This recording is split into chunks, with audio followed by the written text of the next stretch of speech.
Okay, so the next step is to talk about some of the surveys. So we have the student survey and we have the peer survey that I sent to you and had a chance to review.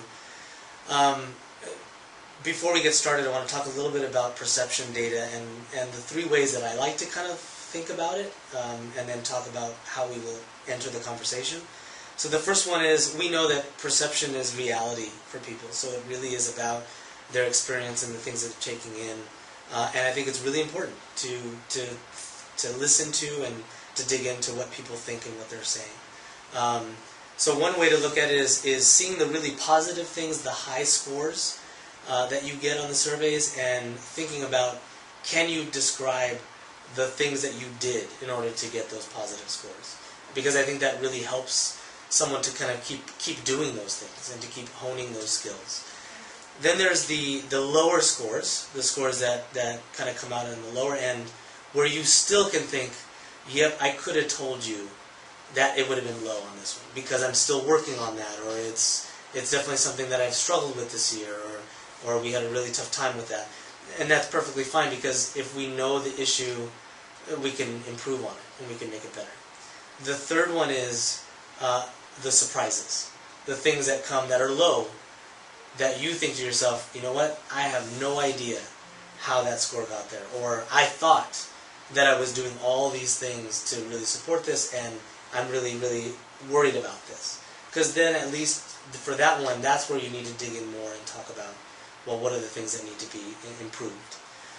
So just looking at your student survey, you are at a level 3, very, very close to a level 4.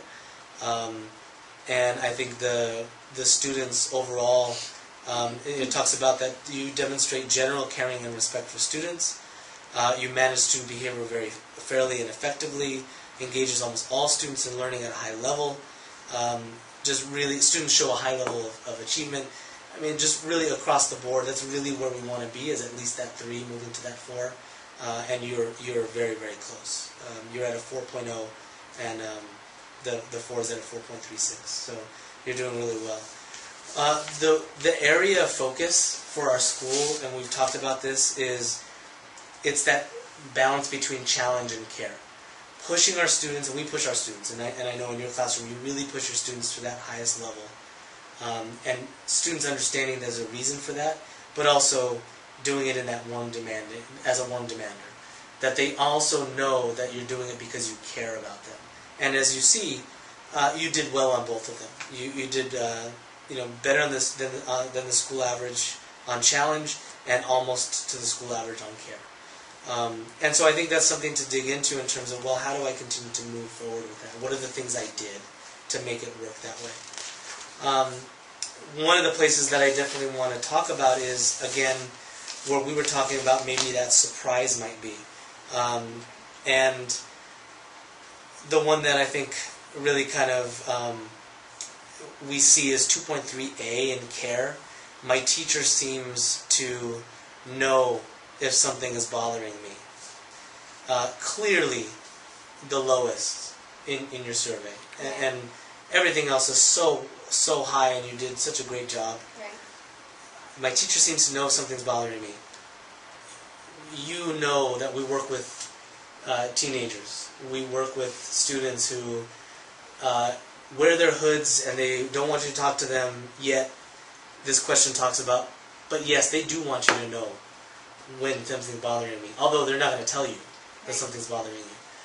So I think for me, in terms of looking at that, what are your thoughts in terms of where students might perceive this as a lower thing for teachers? I think, well, one is surprising, I think, a little bit, because I try to show the kids a lot of care and kindness. Mm-hmm. Coming from, kind of remembering us being teenagers, and I can see where a student would think that in general teachers just wouldn't understand them as people. But it's kind of surprising to me that mine is like half a point different from the school average, and so that kind of sticks out. That's obviously where my eye immediately went to amongst all the other higher questions. It immediately went to that low one. Right. I don't know. Maybe it's kind of not making my message clear between how hard I'm pushing them and why I'm doing it. It could be, the random people that took my survey that day. We had a bad class the day before, and it just, a lot of those kids happened to be in the random selection of my kids. Sure. It's one of those things that I feel like there's always kind of going to be an outlier, and it might be this one every year. It's kind of the outlier in our school data too. Right. So there's something, I guess, that we can all work around that a little bit. But I don't know if I can say, this is why I think students don't think I know if something's bothering them. I don't go out of my way to make them feel bad about themselves. So, maybe it's trying to asking them, finding a group of students that would actually tell me what it is, and looking at that. I'm not, super worried about that, just because it kind of sticks out in a trend in the other cares that seem like it's okay. Right. There just must be something that I'm missing that can be kind of fixed easily, because the other places in care are fine. Sure. And so I think, I can work around that. That's not a huge deal. I think I'm okay with that. And I think it makes a lot of sense. I appreciate you saying that, because I think you do see it not only in teacher, but you see it as a school. It seems to be the lowest, and if it becomes an average, then maybe it's not an outlier, but maybe there is something, like you said, that we as a collective school are missing when it comes to reaching students. So I think definitely thinking about a focus group for students, doing surveys maybe periodically that hits on a little bit of that care. But then also maybe finding ways in terms of bringing all the staff together and talking about, well, here's what this said. What can we do to create environments or systems in place where students will feel like we're at least perceptive enough to know if something's bothering them, and when to give space and when to check in and things like that. So I think it's definitely workable. Like you said, it's one out of all, and I think that it's something that collectively we can really work to support. Okay.